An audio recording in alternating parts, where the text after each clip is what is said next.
Hello students, welcome to the social studies Mantra. आज हम लोग क्लास 9 ज्योग्राफी चैप्टर 4 जिसका नाम है क्लाइमेट। आज हम लोग क्लाइमेट को डिटेल से पढ़ेंगे। ये हमारा फर्स्ट पार्ट होने वाला है। आज के क्लास के स्टार्ट करते हैं। First question is write the difference between weather and climate. इन दोनों कॉन्सेप्ट में क्या डिफरेंस है? वैसे देखने में आम बोलचाल में ये सेम ही यूज करते हैं लोग, ऐसा लगता है जैसे सिमिलर वर्ड है, बट इनमें काफ़ी डिफरेंस है। बेसिकली वेदर के लिए हमें याद रखना है ये शॉर्ट टर्म के लिए, शॉर्ट ड्यूरेशन जो डे टू डे फिनोमिना है वो होता है, और जो क्लाइमेट होता है ये लॉन्ग टर्म के लिए हमें याद रखना है, और जो लार्ज एरिया है उसके टर्म्स में इसको याद रखा जाता है। सो डेफिनेशन हम लोग देख लेते हैं। Weather refers to the state of atmosphere over an area at any point of time and it fluctuate very often within a day। और ये एक ही दिन में बार बार चेंज हो सकता है, जैसे कभी बारिश हो रही हो, कभी बहुत तेज धूप आ रही हो, और जैसे रात का टाइम पर टेम्परेचर चेंज हो जाता है। सो ये वेदर कंडीशन होती है। इसको और भी हम लोग डिटेल से देख सकते हैं। वेदर बेसिकली होता है डे टू डे फिनोमिना होता है, and basically it is atmospheric condition for a short period of time। ये वेदर के बारे में दे रखा है। Short term state of atmosphere होता है, चेंज विद इन मिनट्स और आवर्स, और ये कुछ ही समय में चेंज हो जाता है। अगर वहीं पे हम लोग बात करते हैं क्लाइमेट की, climate refers to sum total of weather condition. So weather condition को अगर जोड़ दिया जाए and variation over a large area, इसके लिए याद रखना large area and long period of time. काफ़ी लंबे समय तक अगर ये सेम वेदर कंडीशन रहती है तब हम लोग उसे क्या बोलेंगे? क्लाइमेट। और इसके लिए टाइम पीरियड है more than 30 years. Now next PPT में देख सकते हैं क्लाइमेट क्या होता है। एवरेज वेदर फॉर या from long period of time, जो लंबे समय तक जो एवरेज वेदर कंडीशन होती है उसे क्लाइमेट कहते हैं। So long term pattern of weather. So average weather over many years in one specific place. जैसे इसके लिए हम लोग एग्जांपल ले सकते हैं। अगर पर्टिकुलर डे की बात करें, जिस दिन बरसात हो रही हो या कुछ और अगर हम लोग बात करते हैं तो वो होगा वेदर। इसके अलावा अगर वेदर की बात की जाए, वेदर ये हमारे मूड की तरह है। जैसे मूड चेंज होता रहता है वैसे वेदर भी दिन में कई बार चेंज होता रहता है। बेसिकली वेदर वो चीज़ है जो एनवायरनमेंट में थोड़े समय में बदलाव लेकर आता है। अगर वहीं क्लाइमेट की बात करें, इसके लिए एग्जांपल ले सकते हैं। जैसे अगर राजस्थान के अगर थार डेजर्ट की बात की जाए, सो यहाँ का सबको पता है गर्मियों में यहाँ पर कैसा क्लाइमेट होता है। सो हॉट क्लाइमेट होता है, क्योंकि ये लॉन्ग ड्यूरेशन में ऑब्जर्व किया गया है। तो हमने दोनों के बीच में डिफरेंस क्लियर कर लिया है। इसके अलावा आप देखते हैं इसके एलिमेंट्स कौन से हैं। दोनों के सिमिलर है वेदर एंड क्लाइमेट के एलिमेंट्स, जैसे temperature, wind, precipitation, atmospheric pressure and humidity. ये पांचों एलिमेंट्स आपको याद रखने हैं। नाउ नेक्स्ट टर्म्स जो पूछी जाती है वो आती है अबाउट मॉनसून। मॉनसून के बारे में हमने काफ़ी बार सुना है। इन जनरली मॉनसून हम लोग ये देखते हैं कि इसको रेनफॉल या बारिश बोल दिया जाता है, बट बेसिकली मॉनसून का मतलब कुछ और होता है। मॉनसून जो डिराइव किया गया है ये अरबी वर्ड यानी कि अरेबिक वर्ड मौसम से डिराइव हुआ है, और इसका मतलब क्या होता है? सीजन। सो ये याद रखना है, मौसम वर्ड एंड इसका मीनिंग सीजन। और इसकी डेफिनेशन यहाँ पे दे रखी है। It refers to seasonal reversal in the wind direction during a year. So seasonal reversal को हम लोग क्या कह सकते हैं? In the wind direction during a year monsoon. और इसको हम लोग और डिटेल से आगे जब इंडियन मॉनसून पढ़ेंगे तब अच्छे से समझ में आएगा। सो तब तक इसको हम लोग होल्ड ऑन करते हैं। Now next, climate of India is describe as monsoon type. India के क्लाइमेट को कैसा बोला गया है? Monsoon type. और एशिया की बात की जाए, it is found in south and south east Asia. Now next जो टॉपिक आता है, रीजनल क्लाइमेटिक वेरिएशन देखा जाता है इंडिया में। इसको हम लोग टू कैटेगरीज में पढ़ेंगे अकॉर्डिंग टू, अगर टेम्परेचर बात करें और प्रेसिपिटेशन की बात करें। सबसे पहले बात करते हैं टेम्परेचर के अकॉर्डिंग जो रीजनल वेरिएशन देखा गया, यानी कि अलग अलग रीजन में टेम्परेचर में काफ़ी डिफरेंस देखा जाता है। जैसे समर में अगर बात करते हैं तो 50 डिग्री सेल्सियस हो जाता है राजस्थान में, और उसी समर के टाइम पर 20 डिग्री रहता है इन पहलगाम जम्मू कश्मीर में। विंटर नाइट की अगर बात करते हैं तो द्रास जम्मू कश्मीर में -45 डिग्री सेल्सियस टेम्परेचर हो जाता है। वहीं अगर केरल की बात करें तिरुवनंतपुरम में यहाँ पर 22 डिग्री सेल्सियस। इसका मतलब कितना वेरिएशन यहाँ पर देख सकते हैं, एक जगह माइनस में है और एक जगह 22 डिग्री है। सो ये रीजनल वेरिएशन है। नेक्स्ट वेरिएशन देख सकते हैं according to precipitation. So precipitation होता है कोई भी वाटर का फॉर्म जो अर्थ तक आता है, जैसे रेनफॉल हो सकता है। इसके अलावा स्नोफॉल भी इसको हम लोग कंसिडर कर सकते हैं। और आप लोगों ने ओले देखे होंगे, सो हेल ये भी इसी में ही आते हैं। सो प्रेसिपिटेशन की अगर बात करते हैं, it is in the form of snowfall in upper parts of Himalaya. अगर हिमालयन की रीजन में बात करें तो यहाँ पर काफ़ी स्नोफॉल होता है और वेरीज 400 सेंटीमीटर इन मेघालय। अगर बारिश के फॉर्म में बात करें तो बहुत ही ज़्यादा बारिश होती है मेघालयन रीजन में, जैसे ये रीजन है नॉर्थ ईस्ट वाला, यहाँ हाई रेनफॉल है। और अगर बात करते हैं वेस्टर्न राजस्थान और लद्दाख में, यहाँ पर लेस देन 10 सेंटीमीटर रेनफॉल है। So low rainfall in western Rajasthan यानी थार डेजर्ट वाला इलाका एंड लद्दाख वाला इलाका। और जो लद्दाख है यहाँ पर कोल्ड डेजर्ट है और वेस्टर्न राजस्थान है यहाँ पर हॉट डेजर्ट है। नेक्स्ट डू यू नो में बता रखा है certain places there is wide difference between day and night temperature. कुछ ऐसी भी जगह है जहाँ पर डे एंड नाइट में काफ़ी ज़्यादा वेरिएशन देखने के लिए मिलती है। इसका बेस्ट एग्जांपल है थार डेजर्ट इन राजस्थान, जहाँ per day degree temperature 50 degree Celsius के आसपास है और नाइट में ये 15 डिग्री सेल्सियस हो जाता है। सो अगर हम लोग दूसरे अगर स्टेट की बात करें, वहाँ पर जो डिफरेंस होता है वो बहुत ही कम होता है, जैसे अंडमान एंड निकोबार आइलैंड में और केरल में। यहाँ पर दिन और रात में ज़्यादा डिफरेंस नहीं है। वहीं पे थार डेजर्ट में बहुत ज़्यादा डिफरेंस देखने के लिए मिलता है। नेक्स्ट अगर बात करें कोस्टल जो एरियाज होते हैं, वहाँ पर लेस कॉन्ट्रास्ट देखने के लिए मिलता है टेम्परेचर कंडीशन में। सीजनल कॉन्ट्रास्ट मोर होता है in interior of the country, यानी कि जो हमारे देश के अंदर है और बेसिकली जो नॉर्दर्न एरिया है वहाँ पर ज़्यादा चेंजेस देखने के लिए मिलता है। सीजनल चेंजेस होता है, जैसे सर्दियों में बहुत ज़्यादा सर्दी होगी, गर्मियों में बहुत ज़्यादा गर्मी होगी। But there is decrease in rainfall generally from east to west in the northern plain. और नॉर्दर्न प्लेन में जो रेनफॉल है उसमें भी डिक्रीज देखने के लिए मिलती है अगर ईस्ट टू वेस्ट अगर बात करें। सो नेक्स्ट हम लोग देखते हैं जो टॉपिक है वो आता है क्लाइमेटिक कंट्रोल, यानी कि क्लाइमेट को कंट्रोल करने वाले कौन कौन से फैक्टर्स है। बेसिकली इसके हम लोग 6 मेजर फैक्टर्स पढ़ेंगे that control climate of any place. सबसे पहले हम लोग डिस्कस करते हैं लैटिट्यूड के बारे में, जो सबसे ज़्यादा इम्पोर्टेंट टॉपिक होने वाला है। लैटिट्यूड के बारे में हम लोग चैप्टर 1 में डिस्कस कर चुके हैं। बेसिकली लैटिट्यूड एक हॉरिजॉन्टल इमेजिनरी लाइन होती है, यानी कि लेटी हुई लाइन। जैसे ये अर्थ की अगर बात करें, ये इक्वेटर है। सो इक्वेटर के जो ये पैरेलल लाइन है ये क्या कहलाएगी, ये कहलाएगी लैटिट्यूड। सो लैटिट्यूड किसी क्लाइमेट को अफेक्ट्स करती है। Due to curvature of the earth the amount of solar energy, यानी कि जो सोलर एनर्जी या फिर सनरेज रिसीव की जाती है वो वेरी करती है according to latitude. As a result air temperature generally decrease from equator towards the pole. अगर पोल की तरफ अगर चलते हैं हम लोग तो उसमें टेम्परेचर में डिफरेंस देखने के लिए मिलता है। इक्वेटर पे ज़्यादा टेम्परेचर होता है। इसका रीज़न हम लोग इस पिक्चर के थ्रू समझ सकते हैं।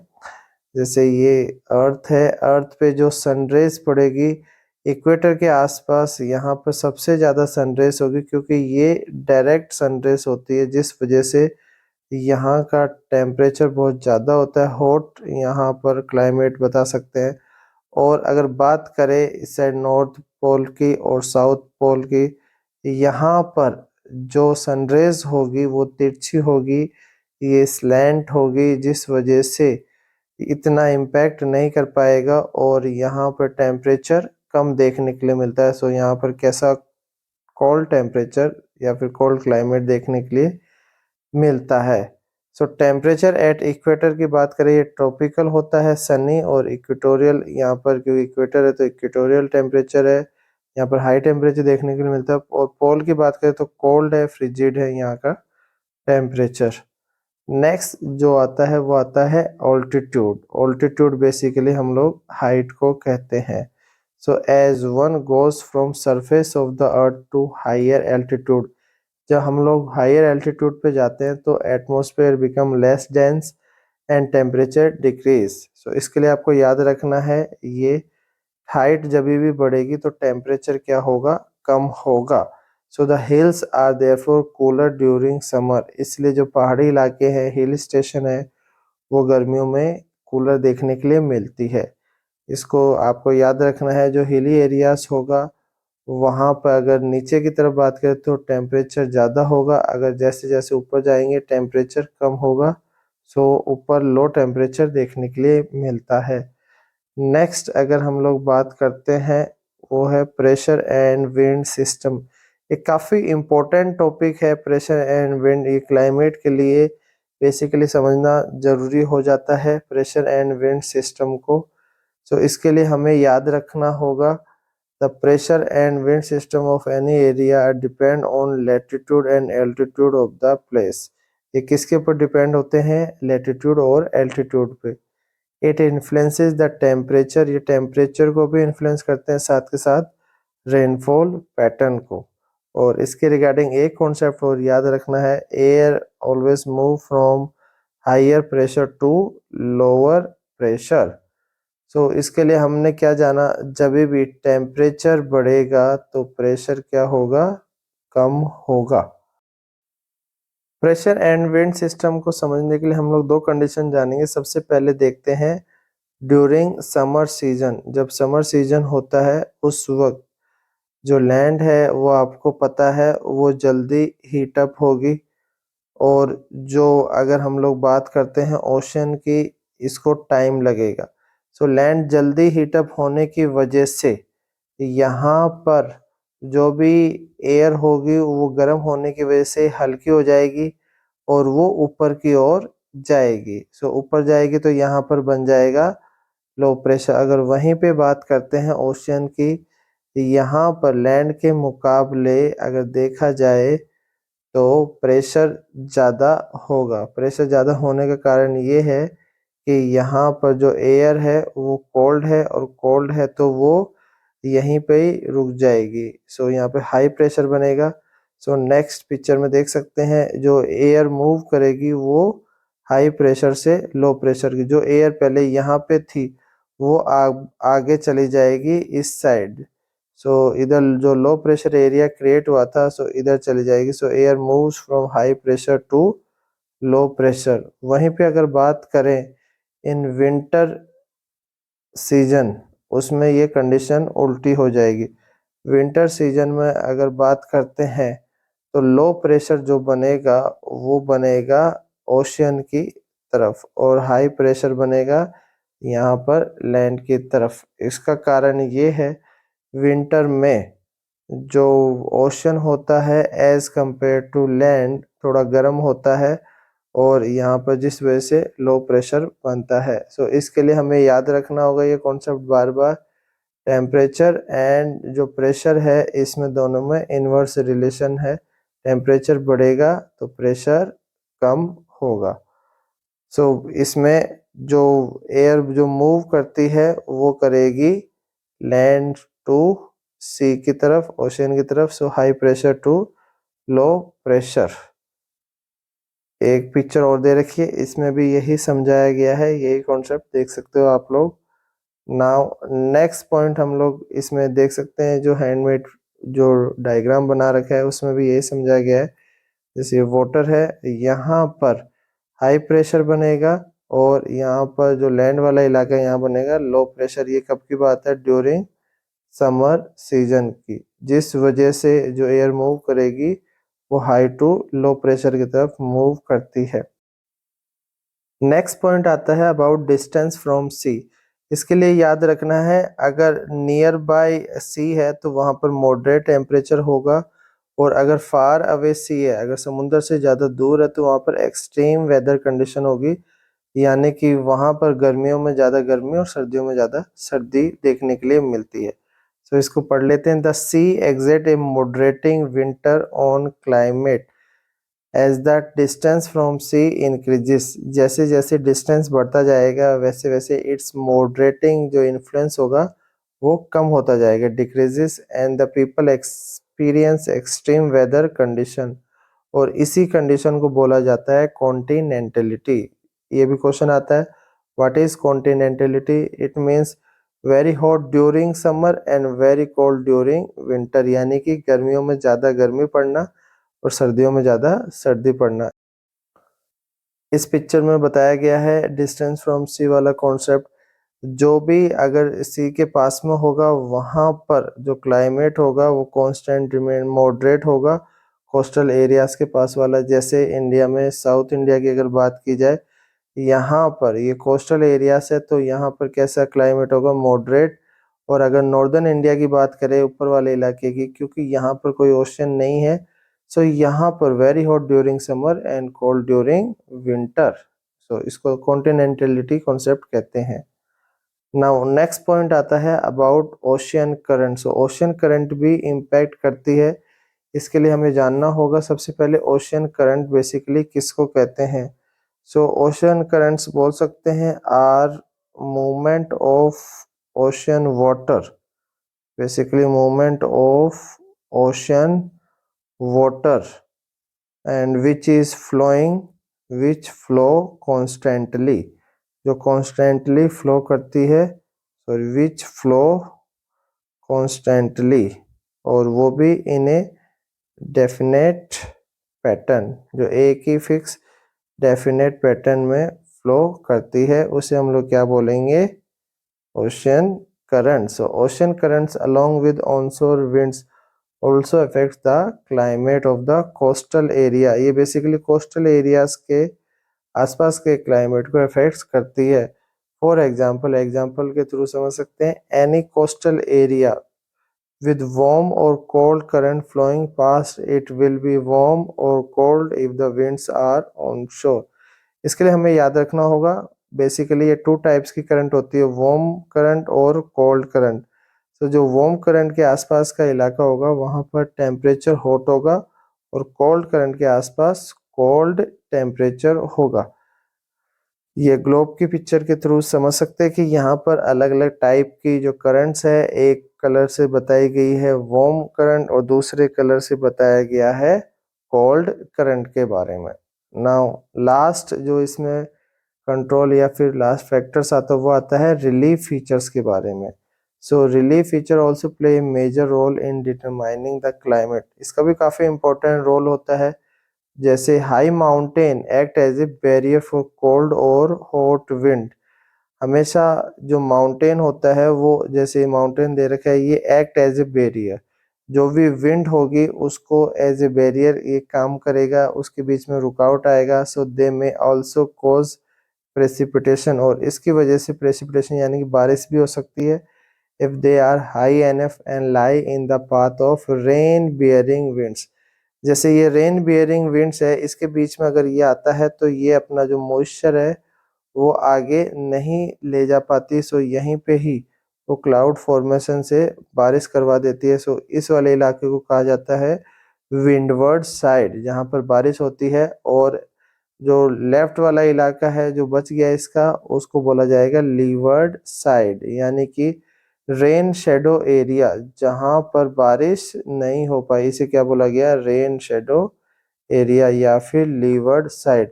तो levered side mountain remains relatively dry, ये क्या होंगे? ड्राई होंगे या बारिश कम देखने के लिए मिलती है। एक और पिक्चर है, जैसे ये विंडवर्ड वाली साइड, यहाँ पर जो सी से मॉइस्चर कैरी करके लाते हैं विंड, उसके बाद में ये आगे कैरी फॉरवर्ड नहीं कर पाती और यहीं पे ही क्लाउड फॉर्मेशन के थ्रू बारिश हो जाती है। और दूसरी साइड ये रेन शेडो एरिया या फिर लीवर्ड साइड है, जहाँ पर ड्राई रीजन देखने के लिए मिलता है, बारिश कम होती है यहाँ पर। सो स्टूडेंट, इस तरीके से हमने आज का जो पार्ट 1 है उसको कंप्लीट कर लिया है। कल हम लोग पार्ट 2 पढ़ेंगे, उसमें पढ़ेंगे फैक्टर्स अफेक्टिंग इंडियाज क्लाइमेट, और इसके अलावा जो और टॉपिक बचता है हमारा सीजन के बारे में, वो नेक्स्ट पार्ट में देखेंगे। तब तक आप लोग प्लीज़ कमेंट बॉक्स में जाकर बताइए कि ये वीडियो आपको कैसा लगा। Thank you student.